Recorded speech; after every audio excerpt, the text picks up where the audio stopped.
Hi students. இப்போ நம்ம பார்க்க போறது dyspnea. Dyspneaனா என்ன? Air hunger.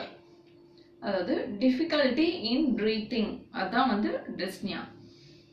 Difficulty in breathing இருக்கும். இதை air hungerனு நம்ம சொல்றோம்.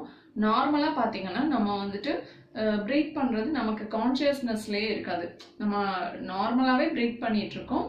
நமக்கு அது எந்த டிஸ்கம்ஃபர்ட்டாவும் இல்லை. அதுவே வந்துட்டு நம்மளோட கான்ஷியஸ்னஸோட ஏர் என்டர் ஆச்சுனாலும் ஒரு டிஸ்கம்ஃபர்ட் நம்ம ஃபீல் பண்ணோம்னாலும் அது டிஸ்னியா. மெயினா பாத்தீங்கன்னா a consciousness of necessity for increased respiratory effort. அந்த increased respiratory effortனால நமக்கு ஒரு கான்ஷியஸ்னஸ் வரும். அது வந்துட்டு டிஸ்னியால இருக்கும். அடுத்து டிஸ்னியா பாயிண்ட். டிஸ்னியா பாயிண்ட் அப்படின்னு சொன்னீங்கன்னா level at which there is increased ventilation. Ventilation increase ஆகிறது with severe breathing discomfort. இந்த மாதிரியான கண்டிஷன் தான் வந்து டிஸ்னியா பாயிண்ட் அப்படின்னு சொல்லப்படுது. வென்டிலேஷன், அந்த பல்மனரி வென்டிலேஷன் சொல்றோம் இல்லையா, அந்த வென்டிலேஷன் இன்க்ரீஸ் ஆகுறது பிளஸ் பிரீத்திங் டிஸ்கம்ஃபர்ட்டும் அதிகமா இருக்கிறது. நார்மலா பாத்தீங்கன்னா pulmonary ventilation double the amount increase ஆகிற வரைக்குமே நமக்கு வந்து அதை ஃபீல் பண்ண முடியாது.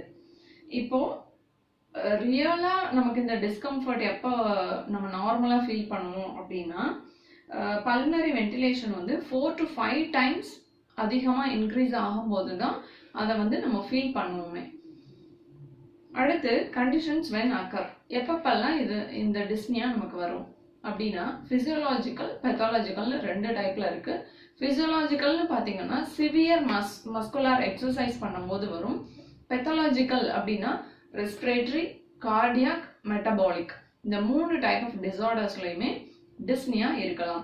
ரெஸ்பிரேட்டரி டிசார்டர்ஸ் அப்படின்னு மெயினா பாத்தீங்கன்னா அதுல வந்துட்டு ரெஸ்பிரேட்டரி மூவ்மெண்ட்ஸ் இருக்கு இல்லையா, ரெஸ்பிரேட்டரி மூவ்மெண்ட்ஸ் இல்ல ஏதாவது அப்ஸ்ட்ரக்ஷன் அந்த மாதிரி எல்லாம் இருந்துச்சுன்னா அப்ப வந்துட்டு இந்த மாதிரி வரலாம்.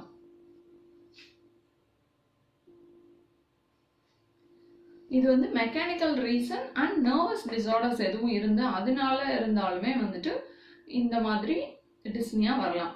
என்னென்ன டிசீஸ்ல இருக்குன்னு பாருங்க.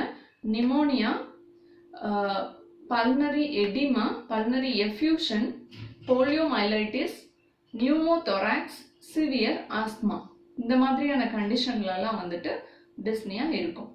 இது வந்து ரெஸ்பிரேட்டரி டிசார்டர்ஸ். இதுல வந்து ரெஸ்பிரேட்டரி ஆர்கன்ஸ்ல டிஃபெக்டோ இல்ல அந்த நர்வ்ஸ்ல எதுவும் டிஃபெக்டோ அந்த மாதிரி இருக்கலாம். அடுத்து கார்டியாக் டிசார்டர். கார்டியாக் டிசார்டர்னு பாத்தீங்கன்னா லெஃப்ட் வென்ட்ரிகுலர் ஃபெயிலியர்லயும் மைட்ரல் ஸ்டெனோசிஸ்லயும் வந்துட்டு இருக்கும். அடுத்து மெட்டபாலிக் டிசார்டர். மெட்டபாலிக் டிசார்டர்ஸ்ல பாத்தீங்கன்னா diabetic acidosis, uraemia, increased hydrogen ion concentration, இந்த மாதிரியான கண்டிஷன். Diabetic acidosis, uraemia, uric acid concentration வந்து பிளட்ல அதிகமாகிறது, இன்க்ரீஸ்டு ஹைட்ரஜன் அயான் கான்சன்ட்ரேஷன், இந்த மாதிரியான கண்டிஷன்ல இருக்கு. Next dyspnoea dyspnoeic index. இந்த இண்டெக்ஸ் பாத்தீங்கன்னா நார்மல் பீப்புளுக்கு 94.8% இருக்கும். இப்படி இருந்துச்சுன்னா நார்மல். இது வந்துட்டு கால்குலேட் பண்றதுக்கு மேக்ஸிமம் பிரீத்திங் கெப்பாசிட்டி, அப்புறம் நம்மளோட ரெஸ்பிரேட்டரி மினிட் வால்யூம், அதுக்கப்புறம் maximum divided by maximum breathing capacity into 100 போட்டுக்கலாம். மேக்ஸிமம் பிரீத்திங் கெப்பாசிட்டி ஒரு நார்மல் பீப்புளுக்கு எவ்வளோன்னா 116 லிட்டர்ஸ். ரெஸ்பிரேட்டரி மினிட் வால்யூம் எவ்வளோ 6 லிட்டர்ஸ். அப்போ இதை கால்குலேட் பண்ணும்போது 94.8% கிடைக்குது. இப்போ டிஸ்னியால பாத்தீங்கன்னா 60%க்கு கீழே போயிடும் இந்த டிஸ்னிக் இண்டெக்ஸ்ன்றது.